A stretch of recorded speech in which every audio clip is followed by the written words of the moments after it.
Betrayed by my fiancé and sister a week before my wedding, 2 years later, he begs for forgiveness, but I just laugh in his face.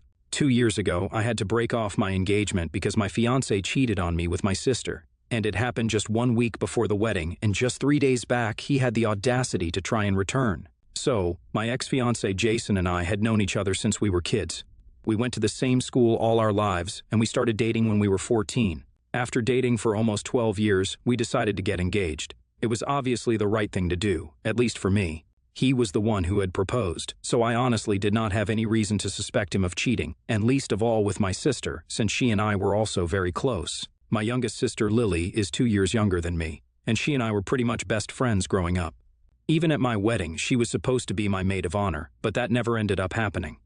A couple of weeks after we got engaged, I started noticing that Jason's behavior had become very weird. It was just small things, like he would seem to zone out very frequently whenever I was talking about the wedding, and mostly tried to avoid talking about it. He spent a lot of time at work, and it felt like he didn't want to see me, and I don't know, it was just weird.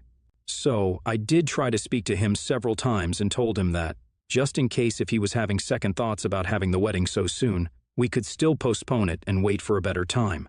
We didn't have to get married that year itself, but he told me that he wanted to get married and reassured me constantly for almost 8 months. He kept leading me on, but I guess he seemed to find his spine just 1 week before our wedding. Maybe it was that, or maybe the fact that my sister was pregnant was what forced them to finally tell me about their affair. Either way, it really shattered me when he told me about it. And the worst part was that now that she was pregnant, he was planning on getting married to her. According to what Jason had told me, they always had a bit of a flirtation every time they would meet, and that hadn't been a recent development. It had just started a couple of years before we got engaged. He never told me about it because he thought it was just harmless. But then one night, he was out drinking with his friends, and he ran into Lily, and that was it. Since both of them were drunk, they ended up hooking up and promised never to do it again, but it happened several times after that. And by the time we got engaged, they were having a full-blown affair. He told me that he thought getting engaged to me would help them stop, but it didn't end, and he tried to make it sound like they were really helpless. But I wasn't buying it. The day that Jason told me the truth, that he had been having an affair with Lily for the past year, I returned the engagement ring to him that day itself and told him to move out of the house. I guess he had prepared for that, since he already had his bags packed and left without a word. After that, I did not speak to my sister either because I really didn't have anything to say to her. With just 1 week to go for the wedding, I knew that there were going to be a lot of expenses that were going to go to waste, so I told Jason to deal with it because I was not going to be spending anything. Now, I was obviously heartbroken, so I didn't even leave my house for the next couple of days. Lily came to visit me a couple of days after I found out and had to return without even getting to see me because I wanted nothing to do with her anymore. She had left a note saying that she was really sorry about everything at my door before leaving, but it meant nothing to me. Neither of them could take back what they had done. And the truth of the matter was that she was having a baby with the man that I loved. In circumstances like this, most people would have expected their family to stand by them, but instead of doing that, my parents decided to stand by Lily as if she was the victim here. I don't understand what they were thinking, but on the day that we were supposed to get married, my parents called me in the morning to ask how I was doing. They had been doing that every day for a week since I found out about Jason and Lily, and while making small talk with them, they suddenly told me that Jason and Lily were getting married in a private ceremony that day, and they were going to be present there. This was a shock to me because, after hearing about the affair, my parents had been furious and had told me that they were never going to speak to Lily again. But now, all of a sudden, they were telling me that they were going to be present to bless the union between my ex-fiancé and my sister. When I did not say anything, they started explaining to me that they had been very upset with Lily, but she had begged them to attend because she did not want to get married without her parents. And on top of that, she was 6 weeks pregnant and really emotional, so my parents felt like they had to be there for her and hoped that I would understand. I told them just one thing, that they could attend her wedding if they wanted to, but then I would never be speaking to them again. They tried to tell me that I was being unfair, but honestly, at that point, I didn't care. So eventually, my parents just told me that they were going to be attending the wedding, and I could be pissed if I wanted to be. But even Lily was their daughter, and they couldn't help it. So that was that. And since then, 2 years have passed, but I have never spoken to either Lily or my parents after that. Gradually, even the rest of the family was able to find out about it because obviously this is not something that people can keep a secret for long. And once they found out, they spoke to me, and I told them the truth about everything. So, right now there are very few people in our family who are on speaking terms with my parents or Lily. I didn't really know what they had been up to, but thanks to Jason, I now do. 3 days back, I was about to leave for work in the morning when Jason showed up, and that was quite a shock for me. I hadn't seen him in 2 years, and I hadn't even heard about him since I had told all my friends that I didn't want to know what he was doing. I was quite speechless when I saw him outside my door, and he took that opportunity to tell me that he was here to apologize for everything that happened in the past and try to give our relationship a second chance. If I'm being honest, I was just frozen. This was the first time that I was seeing him after our terrible breakup, since I had done everything to avoid seeing him. So for him to be standing outside my door after 2 years was a bit surreal for me. So because I wasn't saying anything, he continued talking and told me that his relationship with Lily had turned out to be a sham, and he regretted ever getting together with her. He told me that if she hadn't been pregnant, he wouldn't even have married her, and now they were getting divorced because he had just found out that the baby was not even his. Apparently, he had found texts on her phone recently, since he had been suspecting her of having an affair with someone else because she had been acting very strangely. And on checking her phone behind her back, he realized that for the past couple of years, she had been having an affair with her boss. She had been with Jason for a little over 2 years, but with her boss, she had had an on and off relationship for almost 4 years now. When he confronted her about it, she broke down and said that she had really tried to move on from him and forget about him, but he was her first relationship, so she just couldn't leave. It was kind of gross because, according to my calculations, Lily had started working at that company when she was 22, which is when her relationship with her boss first started, and at that time, her boss was already in his late 30s. And from what I knew, he was a married man with a 2-year-old kid. Anyway, Jason told me that when he had confronted her about the chats that he had seen, she had told him the truth and said that recently. In the past couple of months, she and her boss had managed to patch things up, and he had decided that he was going to leave his wife for her. Then she finally told him the truth about their kid as well. And since there had been some overlap when she got pregnant, she had managed to get a paternity test conducted, and unfortunately for Jason, his son was not actually his. So now, not only was he getting divorced, but he was also going to lose his kid, even though he had filed for at least partial custody. But Lily's boss is very well connected and influential, so it's anybody's guess. He was here to tell me about all of it and try to make things right with me because he thought that this was all karma for screwing me over 2 years back. So now he felt like he had to apologize to me. And he also wanted to ask me if I wanted to patch things up with him and give our relationship a second chance because we had been together for a really long time. And the past 2 years had just been nothing but a huge mistake for him. By then, I had processed certain things, and when he asked me if I wanted to get back with him, I literally just laughed in his face. It was a cruel thing to do, but it's fine. I wanted to be cruel. He seemed shocked after I ended up laughing, and I told him that whatever was happening to him right now was exactly what he deserved. He had cheated on me with the person that I considered closest in the world, and now that person had cheated on him as well. Life had come full circle, and I couldn't be happier about it. Then, just to rub salt in the wound, I told him that I hope he wouldn't get anything out of the divorce, and he would lose custody of his son, because maybe then he would realize exactly how awful he had made me feel. After having said that, I told him to get out of my front yard and slammed the door shut in his face. Then I went back inside my bedroom and started getting dressed for work, but ended up not going to work at all because I was too riled up about what had just happened. 3 days have passed since then, and I had managed to forget about that conversation with Jason and put him out of my mind. But this morning, Jason's parents called me. I didn't exactly get a chance to speak to them after I broke up with Jason, but I hadn't blocked them or anything, and it was strange that they were reaching out to me after 2 years. But they had been good to me before things ended, so I decided to answer the call, since I knew that they wouldn't be calling if it wasn't something urgent. When I picked up my phone, Jason's mom told me that she knew Jason had come to see me 3 days ago, but she really needed to know what we had spoken about. Ever since he had come back from that meeting with me, he had locked himself in his room and had refused to even come out for meals. All he did was cry throughout the day, and he would only come out after everyone had gone to bed, just so he could eat without anyone to speak to him. Apparently, he had been refusing to talk to anybody and kept saying that he deserved all of this. In short, he was a pathetic mess, and his parents were getting worried, so they decided to call me. Since I was the last person that he had met before this happened, I felt kind of bad because his mother was a really nice woman, and she sounded really worried about her son, but I didn't want to lie to her, so I told her exactly what I had said, and she went silent for a couple of minutes. She then told me that just 2 weeks ago he had found out that Lily had been cheating on him, and that had been tough enough by itself, but then he also found out that the boy he had been raising was not even his own son. That had really taken a toll on him, and he was really scared of losing custody of his son because it's not like he was biologically related to him. And on top of that, Lily's boss was a man in a powerful position, so he had been very paranoid and anxious. and he had kept talking about me, how all of this was karma for how he had treated me. And so it had actually been his mother who had suggested that he should speak to me and try to make things right. Even though she hadn't told him to get back together with me because I think everyone knows that I wouldn't take him back anyway. After explaining the situation to me, she told me that she knew that Jason had screwed up, and he had been a horrible partner to me, but she just needed me to forgive him, or at least tell him that I forgive him.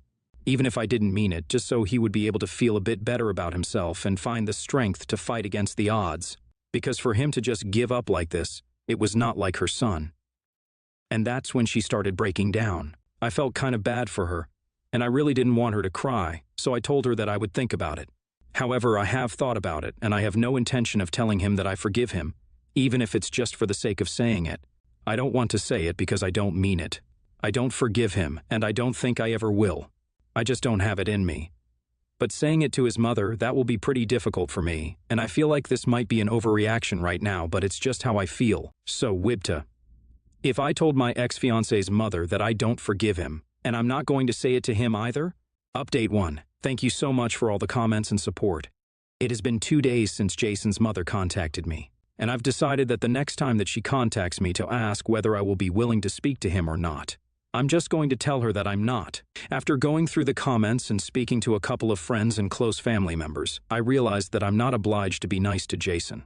The only reason that I'm even feeling guilty about it and questioning my decision is because I'm a normal person, and usually people do tend to find it difficult to draw boundaries, even when it's well-deserved. So I feel much better about my decision now, and I'm sure that I'm not the a-hole. Talking to my friends about it was a good decision for another reason, because by talking to them, we were able to find out that Lily's boss's soon-to-be ex-wife is actually related to my friend's girlfriend. She's a really distant cousin, but there's some relation, and we were able to find out that she and her husband had been in an open marriage for the past couple of years. So technically her boss had not been cheating, but Lily had been. The only reason her boss had even stayed with his wife was because he wanted to avoid the whole alimony thing, and he was actually not interested in getting divorced at all. He just wanted to continue hooking up with Lily on the down low and didn't want anything serious. But apparently, Lily had threatened to go public with the affair, and that's why he had been forced to file for a divorce from his wife. Because if Lily had gone public with the affair, his reputation would have taken a serious hit because, after all, she was still an employee. Lily is still working in the same company, and he is still her boss. And even though everyone pretty much knows about their relationship, people pretend that it's not happening. However, once their respective divorces are finalized, they are going to keep everything under wraps for a couple of months before they finally come out with the truth. The ex-wife is pretty cool with all of this, and has even been gossiping about his life, which is how my friend's girlfriend was able to find out, since though she's not exactly close with the woman, the gossip has spread pretty widely in the family. Apparently she didn't mind the divorce, but she was demanding alimony and settlement and child support, and it's well-deserved, so it makes sense. I wish Lily had made better choices, and maybe her life wouldn't be what it is right now. But as long as she's happy, I guess. Update 2. Hey everyone, so almost a week has passed since I spoke to Jason's mother last. 2 days after my last update, she had called me up to ask whether I had made a decision or not. And I had told her that no matter what, I was not going to tell Jason that I had forgiven him, because I really don't. And I don't think that I owe it to him to say it just because he's been feeling upset about whatever is going on in his life. I had also felt really heartbroken when he had left me after cheating on me with my sister, but nobody had been there for me, and that experience had really hardened me. So now I really don't have it in me to feel bad for Jason, the guy who had screwed me over in the worst way possible, and had left me with trust issues for life. Instead of accepting it, his mother started arguing with me and said that that one conversation with me had led Jason to completely break down, and now it was my responsibility to fix it. So I couldn't just shrug it off and pretend like it didn't even matter, because Jason was still in shock and refusing to speak to his family because of what I had said. I thought it was ridiculous of her to blame me for his breakdown. I had only been honest with him and told him that he deserved every bit of this because he did. If he had genuinely expected me to just forgive him after just one meeting, he was sorely mistaken, and that was not my fault. Then his mother started expressing how disappointed she was in my behavior because she had always treated me like family, like the daughter she never had. And she was just asking me for this one little favor for the sake of her son, and I wasn't even ready to do that much for her.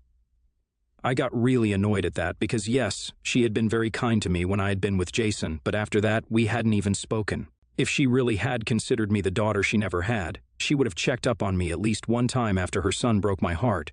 But she never bothered. So I told her that I was pretty disappointed by that too, And since she didn't have an answer to that, she told me that it was my family's duty to take care of me and check up on me, not hers. It didn't even make any sense, because she was the one who had just said that she had always treated me like a daughter, and I knew that she was just speaking nonsense at this point because she had nothing logical to say. So I just told her that I had made my decision, and she had to respect it, and then I hung up.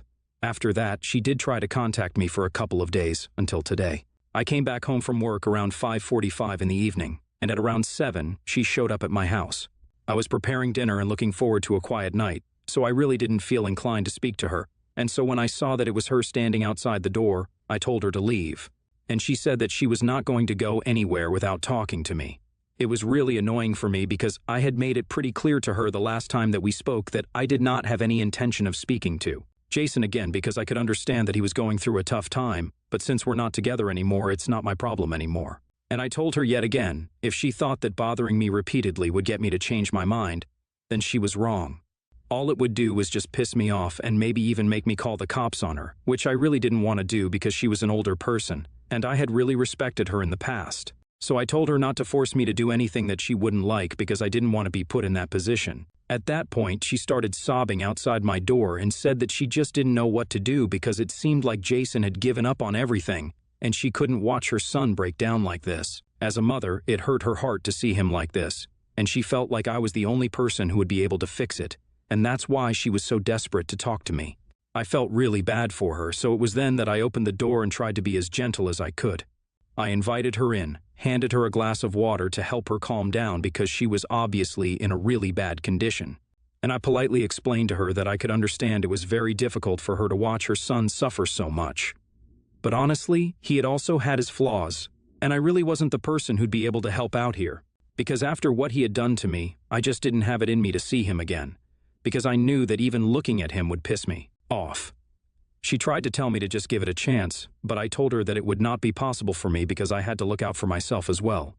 What he had done to me 2 years back was just unacceptable, and it was not something that I had moved on from. And since then, I hadn't even dated anyone because I just didn't have it in me, and he had really messed me up for good. So I was not going to go out of my way to try and be kind to that person.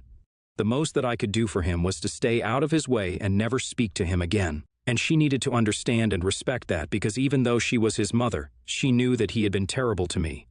And it was unfair for her to ask me to help him out. When I explained all of this to her gently, she seemed to understand, and after being quiet for a couple of minutes, she said that she was really sorry about bothering me, but she just didn't know what to do. Then she left, and I've been on my own since then. I was glad that I was able to work this out with her without having to call the cops or whatever because I really wouldn't have liked that. Anyway, after she left, I finished making dinner and was about to sit down with some wine and watch a movie when I received a text from Jason. It was from a burner phone, since I had blocked him everywhere, but then almost an hour and a half passed since his mother had left my house, and he had texted me to let me know that she had reached back home, and they had had a discussion. He said that he was really thankful to me for treating his mother with kindness, even though his family had done nothing but cause me trouble. He told me that for what it's worth, he really was sorry about what had happened, and he could totally understand why I had said that he deserved all of this because he really did. He told me that this was the last message that he was sending me because, after this, he was going to try and be a better man so that maybe one day he would actually be the kind of guy who actually deserved me. That made me tear up a bit because, even though I don't want anything to do with him anymore, at one point, he was my entire world, and it just sucked that he had screwed things up for us like this. But there was not much that we could do at this stage. So I just archived that message because I knew that reading it over and over again would only cause me more misery, and I went back to my dinner. Hopefully, everything will be fine now. Update 3. Hey, so it has been 2 weeks since my last update, and this one is not about me, it's going to be about Lily. Thankfully, everything is going well in my life right now. Jason and his family stuck to their promises, and they did not bother me after that last meeting with his mother, and I was able to go back to my normal, regular life. But I just heard some really hot gossip from my friend, whose girlfriend is related to Lily's boss's ex-wife. Well, I guess I should refer to her as his wife now because I don't think they're getting divorced. Apparently, a few days ago, Lily's boss decided to cancel his divorce and told her that they couldn't continue this affair anymore because he had decided to clean up his act and go back to his wife. And obviously, she was ready to create a stink about it by posting about it and stuff, but he paid her off. She had to sign an NDA and quit her job, but she received a massive amount of money for it, so she's pretty much sorted for a really long time. I think she's going to agree to share custody of her son with Jason, which would be fair, because regardless of who his actual biological father is, Jason was the one who had been raising him for so long. It's crazy how things worked out for them, but well, they're still getting divorced, and no amount of money is going to make up for the fact that she lost both the men. It sucks that she was a terrible human being and she still got her way out of this, but that's how the world works, I guess. But it doesn't really matter to me. I'm happy with my life and my work, and I know that I'm leading an honest life and not trying to be a homewrecker. In a way, I'm glad that Jason and I did not end up married, and Lily is no longer part of my life because it was really for the best. I'm living my best life right now, so that's all that really matters to me, and I know that I'm going to stay happy as long as I have my friends by my side.